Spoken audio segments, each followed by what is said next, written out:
Hey, welcome to the first episode of 2026 for The Local Voice. Hello, I'm Jeff Harrison, and I'm excited to have this particular episode because it's doing something I've not really ever done before, and that's kind of looking back at 2025 and then looking forward as far as predictions. And what I want to look at is, hey, I did three predictions, and let me just read them as I go as I do this, and then I'll go more into depth of this. And if you don't, you probably have some of these, but I'm going to be really focused on, hey, how is this affecting businesses within kind of my domain? And when I say that, my business, I have a company called SwingPointMedia, and we create content for local businesses to help them get found and give them a basically a footprint online, a digital footprint online, so that customers who are seeking answers to problems that their product or service solves, they show up. So I looked at those areas about what's going on. And before we jump into that, as far as what are my predictions, let's take a step back and let's talk about 2025. And for a lot of people, especially if they're not really into artificial intelligence and technology, they're saying, hey, a lot changed. Some things change. I still look at YouTube. I still do my social media and things of that nature. But when we pull back the curtains a little bit, we talk about some things that have changed dramatically when it comes to artificial intelligence and how it's impacting almost every segment that I'm aware of. And one of the most important things, and I'm not gonna belabor a lot of points, but one of the most important things I remember, I was listening to a podcast that I love listening to and getting information called Moonshots. And on this, they talked about the ARC1 and ARC2 reasoning test, and that's ARC1, ARC2, and it's a benchmark to find out how smart AI has become and how valuable it is in our day-to-day. And one of the things that they said, hey, that the difference between an AI and a human is its ability to reason. Well, one of the things in this ARC2 is it does measure reasoning. And so what it did is, and the headline of this was, knowledge work as we know it is dead. And I'm not subscribing to that. I'm just going to point out some facts. It said, it pointed out 44 specific industries or jobs where AI could do the job as well or better than 70% of those in the field. So basically what they did is they tested these people and said, hey, if we get a job to AI and we gave it to the same person who's a professional, 70% of the time it outperformed that human being. And it did it 11 times faster at 1/110th the cost. So if you think about that, it's rather disturbing and at the same time it's freeing. Let me give an example. I have a dear friend who he was doing some things with his trust, and he was engaging with his attorney back and forth, and we were having dinner and talking this over, and I said, well, gosh, I said, what I do is I said, I'd take that as documents, because a lot of times that what'll happen is we'll get something that has 50 or 60 pages of documents and everything is kind of electronic signature, and it just says, hey, sign. And you can kind of go through them mindlessly and click things off and realize, wait a minute, maybe I signed something. I don't even know exactly what's in there. So what I recommended is I said, hey, why don't you take that document and feed it into, from your attorney who says, hey, it's ready to go, just sign it, and feed it into ChatGPT. And then you can ask it questions about what it does and ask if there's anything based on what you do that needs to be changed. Well, it came back and it made some recommendations and it saw some errors. I think it was two, maybe three things that shouldn't have been in there that had they just signed and moved on, it could have made a difference in the future, according to his trust.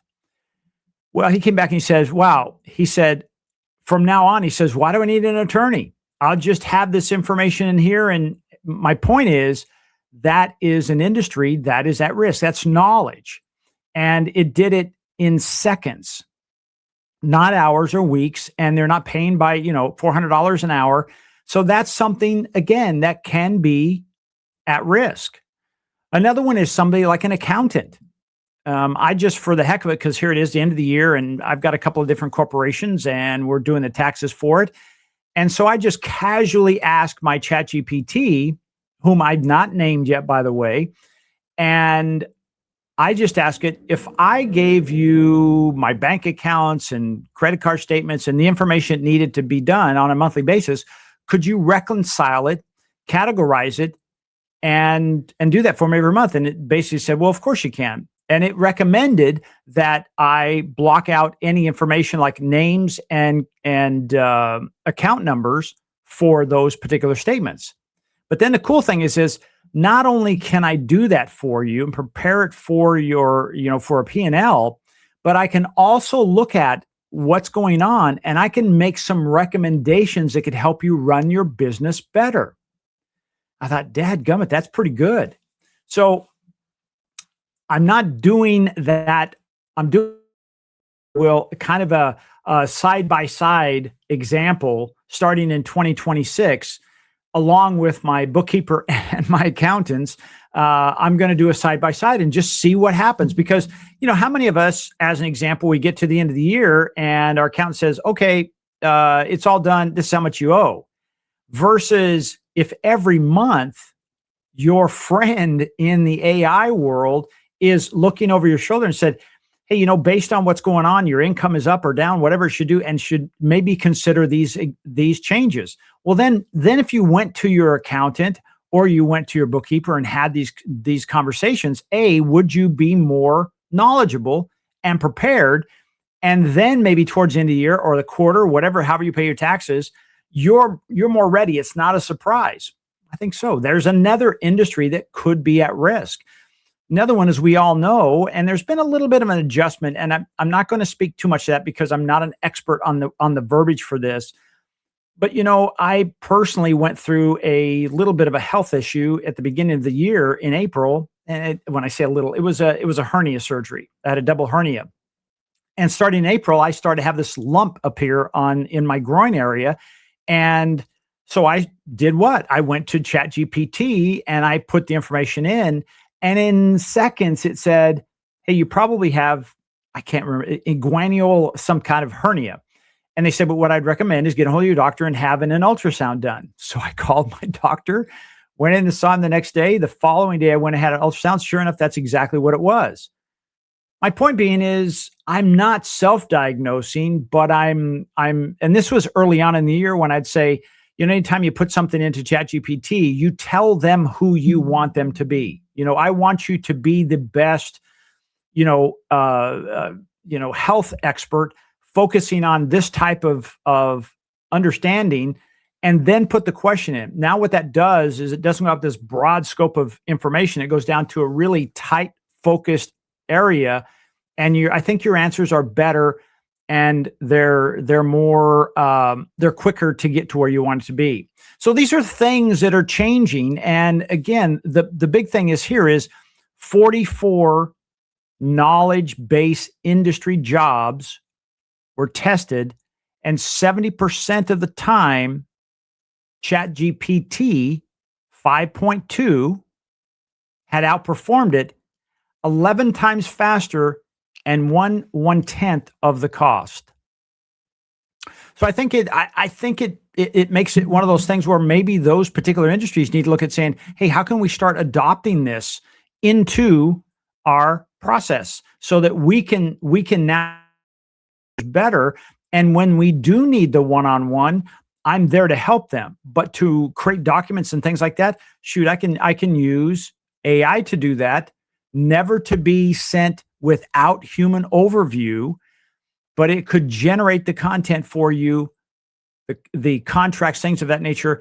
And then you, as that knowledge worker, overview it and make sure that it's correct. So this is one of the things that I look at when I say, okay, what's happened in 2025, looking back? I mean, we went to more what I call multimodal reasoning models, meaning models evolved to process not just text, but images, video, and audio seamlessly, and improving reasoning and understanding complex inputs like charts and videos. Now, to give an example of this, For most of my customers, we recommend now is, hey, if you come aboard as a client, and again, I have a digital marketing agency that we use artificial intelligence to help do this with our clients. But now, because our clients, we know they are so busy. So let's use an example. One of my clients is a real estate agent. So one of the things we recommend and require from all of our clients is we create, if we're going to make videos for you, is we create an AI avatar that with 4 or 5 different versions of them, so we can create content on demand without saying, hey, we need to block off another time to do the filming. Well, the beautiful thing about this is now we can have the script created in the voice of that particular client, and then we can actually feed that script into a platform like 11 Labs, and it will synthesize that client's voice. And we can now, here's another adjustment they've made this year, is we can now do voice design to put in the right inflections and changes in the temperature of the voice and how they respond. Well, this makes a huge difference because we don't sound robotic, and it's not designed to make it so we fool people or we spoof you or we deep fake you. The point is it allows the business owners to work on the business and still get their messages out, where the videos on YouTube and across all the different platforms or whatever it may be. That's another thing that's improved. The other thing is what's called agentic AI. And this is where AI agents become more autonomous, and they're capable of handling multi-step tasks and integrating into daily work and life, acting as a personal assistant and strategist. Now, let me give you a specific example. If you don't have more than 1,000 emails in your inbox that you haven't opened up, don't raise your hand. I've got tens of thousands, okay? And it's not that the point is so what I did is I said, I'm going to create an AI agent that will check my inbox every day, and it will, is this something I should be aware of? Should I just go ahead and delete it? In other words, I gave it a set of instructions on what to do. And then it would write email drafts for the ones that it felt like I should go ahead and respond back to. So let's say it's one of my clients have a specific question that would understand that. It would spin up a draft, and then it would, at 10 o'clock every morning, it would do this. So at 10 o'clock, and I think I have it 3 o'clock in the afternoon. And at 10 o'clock, it would give me a report and said, hey, this particular client, they sent an email, here's a suggested response. Well, I'd look at that response, or I'd look at the email, I'd look at the response and say, looks good to me. Click send. In other words, it was doing a lot of the heavy lifting. Sometimes we hear this sequence of 10, 80, 10. And what that means is 10% is done by the human, 80%, the big lift, is done by the artificial intelligence. And then we come back as the human and we give it the thumbs up, do a little polishing, whatever it may be, and then send it out. Just before I came on this program today, one of my clients, they are a church in our local area, and they send out a bulletin every week before the Sunday service. And I thought, and she had told me, the woman in the church had told me, she said, my person who normally does my spell checking, grammar check for me on my newsletters has moved away. And so I thought, well, why don't you just send it to me? I'll download it, give it to ChatGPT, and tell it what we're looking for, and then tell it to examine that document and point out anything that is either misspelled, grammatical, or punctuations are incorrect. Well, it took all of about 12 seconds for this to occur. And I looked at it, I'm like, okay, I see it. And I looked on the document to make sure it didn't hallucinate that. And then I sent it back to the staff at the church. Now we'll see what she does with it. But this is one of those things where now what I could do is I could say, hey, let me show you how to put this together for yourself. So when you put this together, you can run it through. And once again, now you have an AI agent, if you will, that is working side by side with you to double check your work. And they can do it at, in this case, 10, 11, 12, 15 times faster. And then it will tell you what to spot check. is a big deal. So the next thing, and these are things that have already happened in 2025. Back in 2020, I say back in 2025. I'm recording this on January 2nd. The other thing is what's called edge AI. And this is devices like phones and cars increasingly ran AI locally. In other words, on the device, cheaper and more private operations.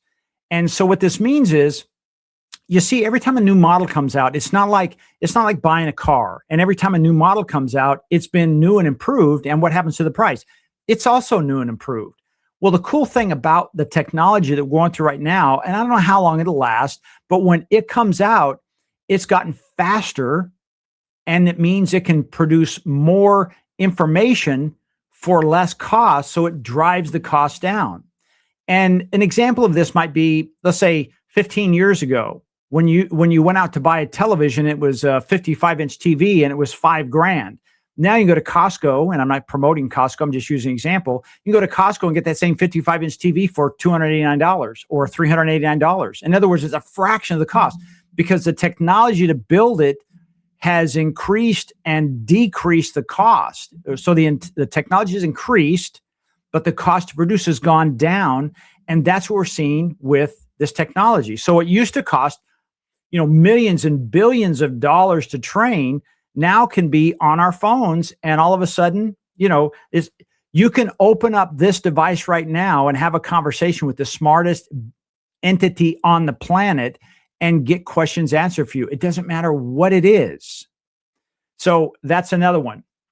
So the other thing is, that's kind of looking back on 2025. In other words, a lot of stuff happened. A lot of cool stuff happened. We had Sora, which I think, some people call a nano banana. And that was the video producing where it was vibing. We would just talk it in and say, hey, make a video doing X, Y, and Z, and it would make a video. And when it first came out, it was, again, sometimes we had too many digits or not enough arms or whatever it may be. Now, guess what? They're using it in Hollywood. They're using this to create videos and motion pictures. We're using it when it comes to saying, hey, we have a client who they don't really have a lot of opportunities to create B-roll. So when we're making their video, we now go to these platforms and talk into it what we want to have done. And next thing you know, there's our B-roll, and it's done incredibly high level. We can make it at any level we want, but most of the time we use realistic, and then we can finish building these videos. These are things that are happening right now. So if you're not aware of these things, it's okay. Just know it's almost like saying, hey, you still have one of those phones on the wall where you can only walk so far away because there's a cord with it, versus you got a headphone on and you're walking around the house and you get in the car and drive and you don't miss the call. You don't lose the call. Things are changing. So these are some things when it comes to technology that are changing. So let's look at the predictions for 2026. And I think this is kind of where the fun for me is kind of beginning. It says, here's one of my predictions, and I've got it on my phone, so I'm going to read it off. Businesses will be slow to adopt AI in their business. And I say, why? They are thinking AI is like software. They install a specific task. When it does not, it is considered a failure. And AI is more like hiring an extremely competent individual that is literally the smartest in the room. They just need directions and support. And the second reason, let me stop that for a second. So over the last 4 or 5 days, I've been working on creating some architecture and updating some, structure for our content accelerator. And that's what we use to build everybody's content. It's all AI driven and it's human overview. But I wanted to put another level of their kind of a commercial grade, automation, if you will. And so what we did is I couldn't just pull something off the rack and say, here it is. It was built specifically for that job. Well, this is the difference of the days of saying, hey, I'm going to get something like Mondays.com. I need a CRM or Zoho, and I'm going to get that. But then what happens is it has so much in there, and we're using about 10% of what we're paying for, that we're going, I'm paying 1,000 or 2,000 or sometimes a lot more than that every month to use this platform, and I use a fraction of it. Well, what's happening now is we're able to go in and say, why don't I build my own custom piece? Couldn't do that a few years ago, but we can build our own custom CRM, and we can have it do exactly what we want using something I didn't mention in 2025, which is vibe coding. I kind of snuck it in there when I said we can talk to the agent. Vibe coding is where I can now talk to platforms. It doesn't matter what platform, but let's use as an example, like Cursor as an example. You can talk into Cursor and say, hey, I'm thinking about, and you can really have kind of a conversation. I'm thinking about building this website. This is what I wanted to do. This is why I'm having it. This is my business. And here's a little data sheet on who I am and my business. And by the way, here are 3 examples of what I'd like you to build. And go build it. And shockingly enough, it'll go build your website. Well, we're getting to that point now where we have the ability to say, hey, let me talk into my ChatGPT or my Grok or whomever it is, and I'm going to build that specific tool I need. That's going to be a big difference. But here's why I think a lot of businesses are going to be slow to adopt, is because they're trying to strap this on to their existing, what I'll call, I don't want to call it ancient architecture. As an example, let's use Zoho as an example. But now they want to automate something else. Well, somehow they have to have the new AI communicate with Zoho or whatever that platform is. Most of the time it's okay. Sometimes it's not. Sometimes it's very challenging. And so there's that resistance of like, man, this is so much work. Let's just stay where we're at, because it works. It just, we could be 11 times faster and cut our costs down. But you know what? This is so hard. Let's move on. And more, this is what I hear with this. Instead of trying to force your legacy systems to fit these AI systems, which can be very dynamic. An example, and the word dynamic, what I mean is it can change on the go. So if I go back into use that Cursor example, and let's say I have a website built for it, but then I can open it up and have another conversation and say, I'd like to build a landing page now on this website, and this is what it's for, and this is how I want it to do it. And boom, it'll build that landing page and it'll put it on their website. So it's dynamic. It's ongoing. It's like this clay that never gets hard. You can constantly be making it better. So these are things that when it comes to AI being adopted slowly by local businesses, I think we're going to see some pushback with that. I'll give you an example of something that I think that is it's a real easy win for local businesses. And again, probably if you tried this as little as 4 or 5 months ago, you thought you heard about AI voice agents that could be doing customer service, intake calls, or calling and confirming appointments, or even take sales calls, quite frankly. They were effective, but they were still a little bit robotic. Not today. Not today. In fact, we have one we're building. It's not launched yet. It's done being built. I just have to put it on the website. And my goal is this: is that you can come to my website and you can have an interaction with this demo AI agent, so you can see how it works, how it sounds. Now, for a female voice, so you can hear how she sounds and realize that based on how you're going to use it, we can train this voice just like you would train an employee, how they want to answer the phone. If this question comes up, how should you respond? When you answer a phone, are you warm and friendly? Are you polite and professional? We can program on all that now. I think that is one of those easy pieces that can work alongside, let's say, like an HVAC company. maybe they get, especially in certain times of the year, they're inundated with phone calls and they can't get back that they miss. Well, here's the thing. We all know this. If I call and I'm an HVAC, I need an HVAC repair for somebody or a plumber, and I call that particular agency or business and they don't answer, I go to a recording message, meaning, hey, this guy or gal's out in their vehicle and they'll call me when they get back. What have we done? We've gone to the next name on the list. But what if you had an AI agent in place that answered those phone calls, can look at your schedule, can make appointments, and then call that customer back if it's, a couple of days later, it can call them back and confirm that appointment so it doesn't waste your time or your money. So it does two things. One is it reduces lost opportunity and it confirms that people are going to be there, because the last thing you want to do is roll up in your vehicle and these people now have changed their mind or they found somebody and they forgot to call you back and cancel the appointment, and you roll out there. Now you've lost two opportunities. One is that one and anybody else that you could have filled that appointment with. So I think that's an easy one. So we're going to be putting that on the SwingPointMedia website where you can go and just demo that. I think that's an easy one. And here's the thing. It's not outrageously expensive. Depending on your use case, it's like, $500 to set up. Takes about 2 weeks to train it and get everything put together. And then there's some ongoing training, but you can start using it in about 2 weeks. And it will start doing what you need it to do. Answer phones, process, whatever it may be.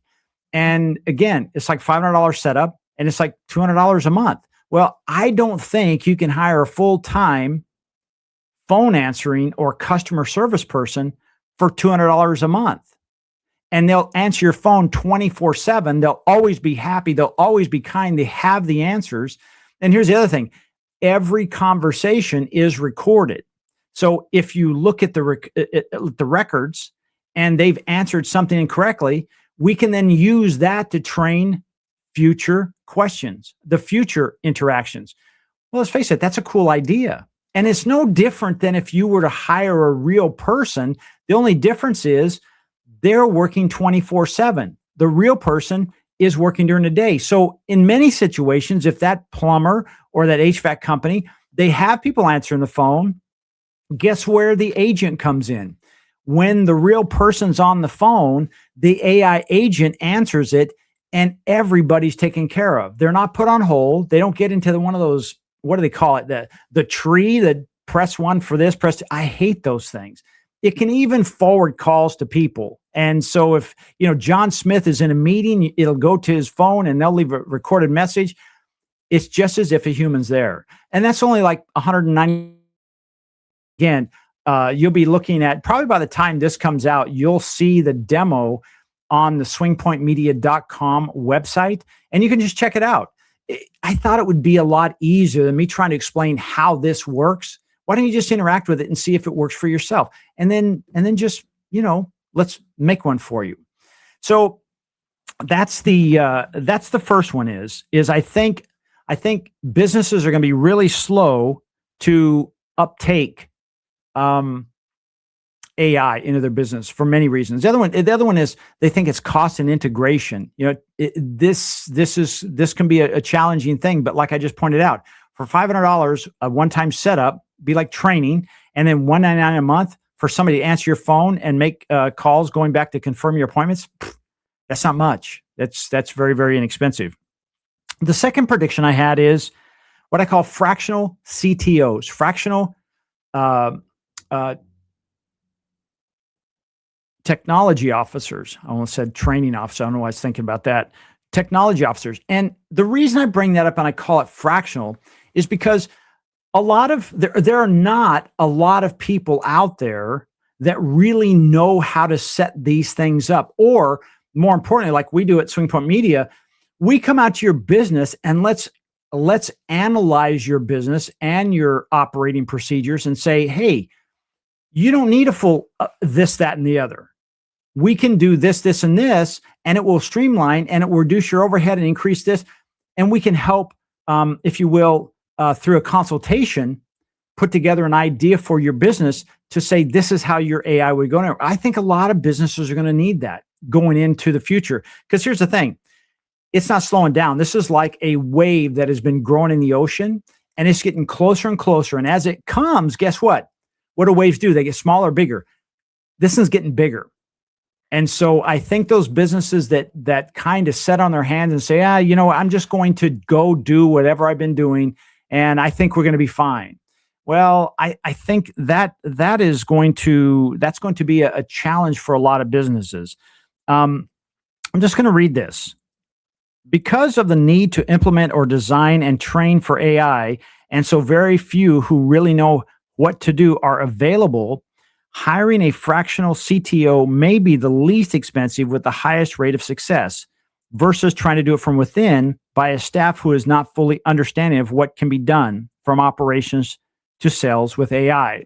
Now, give me an example. I had a client I used to take care of, and we did really well with them. They did really well. They 5X'd their business. Well, then the business sold. Somebody else came in. They hired a young person, work in-house, and it just wasn't working out. I stepped aside. That young person made some recommendations and immediately wiped out their sales and their traffic to their business. It was somebody in-house. They were enthusiastic. Instead of, that old saying is, if you think paying for extra expertise is expensive, hire someone who isn't. And because then you have to do it twice. What they screwed up. So about 8 months later, they called me back and said, hey, would you come fix this? And that's what we did. And we got their numbers back up as far as their traffic is concerned and fixed their website. But the point is just bringing someone in that says, I have a phone. I know how to use ChatGPT. Gang, it's way beyond that. It's way beyond that. And it's moving at record speed. So I think that's where this second prediction, the fractional CTO, is going to be a play. The third one, and this is what I'm excited about because this is what I've been working on for about the last 4 or 5 days. When I told you at the very beginning, I was updating my my content accelerator, and that's recursive learning models. And basically what that means is the AI is constantly learning from its own outputs. So for example, making ads see this already. Or making ads sees this already. In other words, the ads are going out there. It's collecting the data from the interaction, the conversions, all that kind of stuff, and then it's improving upon itself. Well, this has been really good for a lot of the big models, but it's coming to all of us, and that's what I've been working on. So as an example, I mentioned before, SwingPointMedia, we make content for clients. We make blogs, videos, social media posts, and emails. We do more than that, but that's basically the bulk of what we do.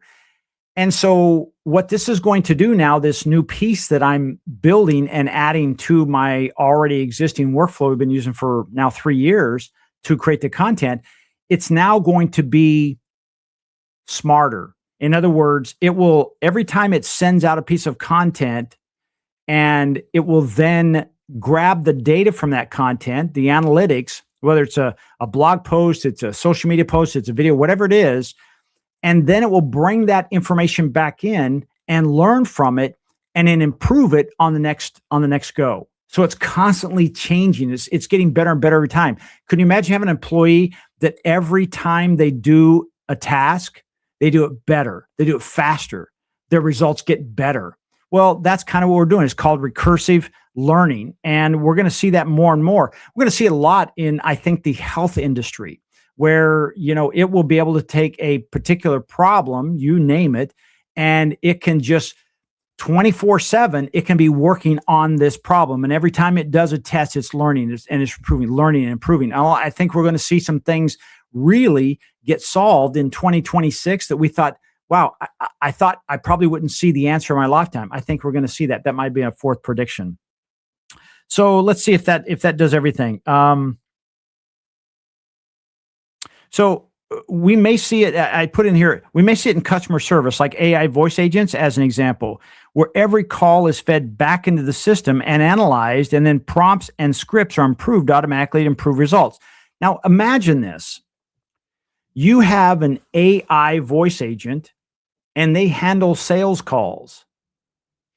And you've already added in your process, your selling process that you would train a human with, but you now have added this into the knowledge base and the training for your AI sales agent.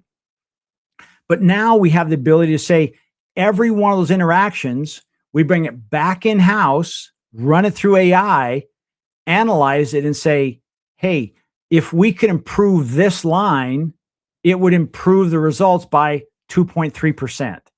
So we go back into the AI training and the information it has, and we add that change.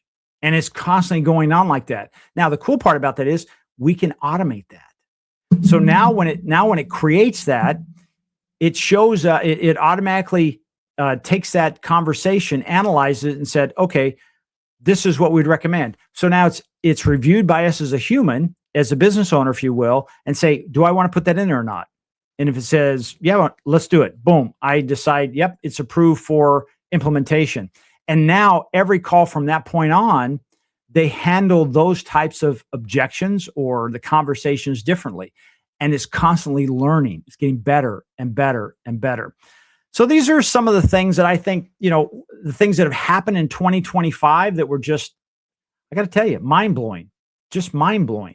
When we saw that we were taking agents or videos of myself, if you will, feeding it back into a platform like HeyGen or Synthesia, and then it would lip sync almost perfectly. The audio would be almost perfect, if not even better. The one thing that we have to play with, and maybe it's me, I have to create some image or some videos without my hands moving around. That would probably do a little better job. But we can now play with all that, because where before it was robotic, it was just reading the script. Now those same avatars are like actors and actresses. It interprets the script and the intent. Now I'm playing around with this a little bit to actually add some of these words to help it understand the intent of that particular line. Seriously, they said, or with deep thought. I'm just playing around with that. I don't have a particular, I don't have any answers on that yet. But what I am seeing is the results for our avatars, for our clients, are just getting better and better and better. In fact, I sent one out to a dear friend of mine. I created 3 different videos, and one of them was an AI voice agent, or my avatar sent it out. And she said, I showed it to my husband. We didn't know for sure. But when it was done, I told him that was an avatar. That wasn't really Jeff. And he's like, no way. That's the cool part. That's where we're at. Well, again, what that will allow us to do as a business owner, it will allow us to create content at scale. So whenever, there's a thing, his name is Marcus Sheridan. There's a gentleman, Marcus Sheridan. He wrote a book a long time ago, but he says, when they ask, we answer. So my point is, my business is, we solve the questions or provide answers to the questions your ideal customers are asking. That's how we connect people. They're asking, hey, why is my air conditioning blowing hot air? Or why is, that noise happening in the wall when I turn my water on?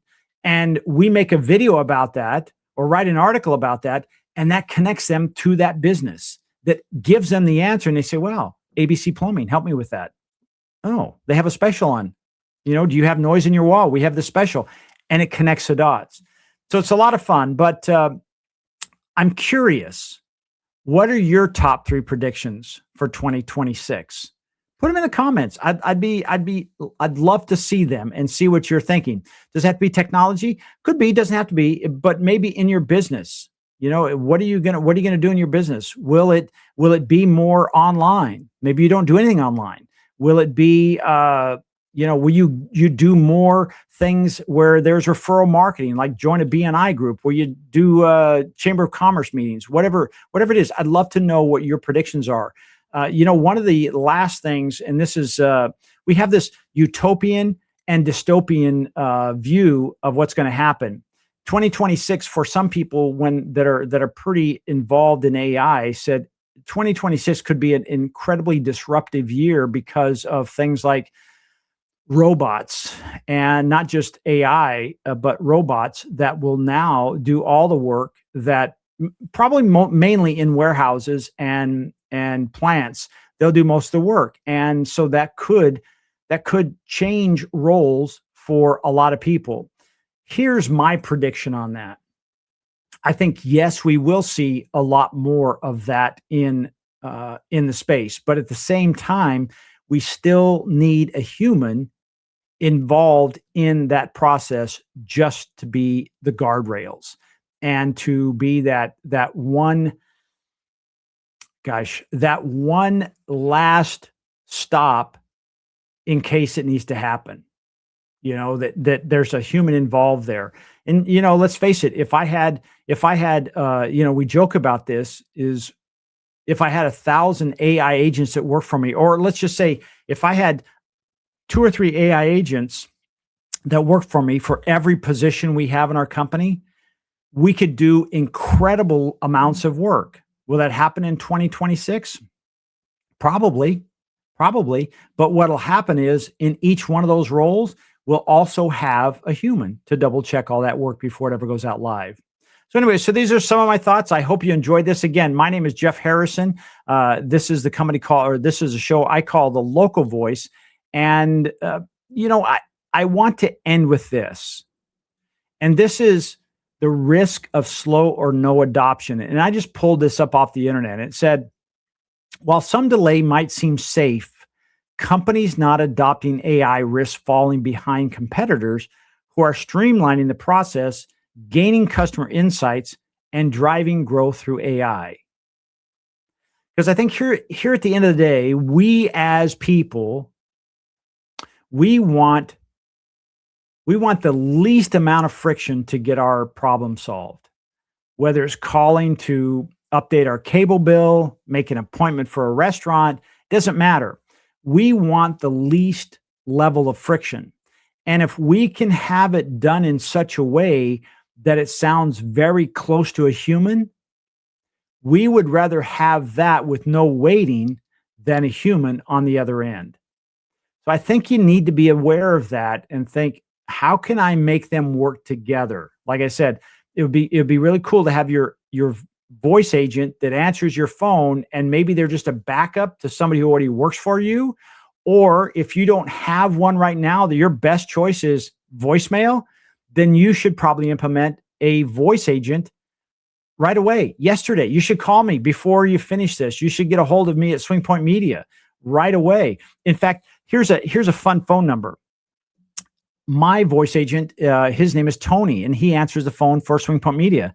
It's, I'm just going to put it on here. It's, let's see, 760-548-3705. And that's Tony.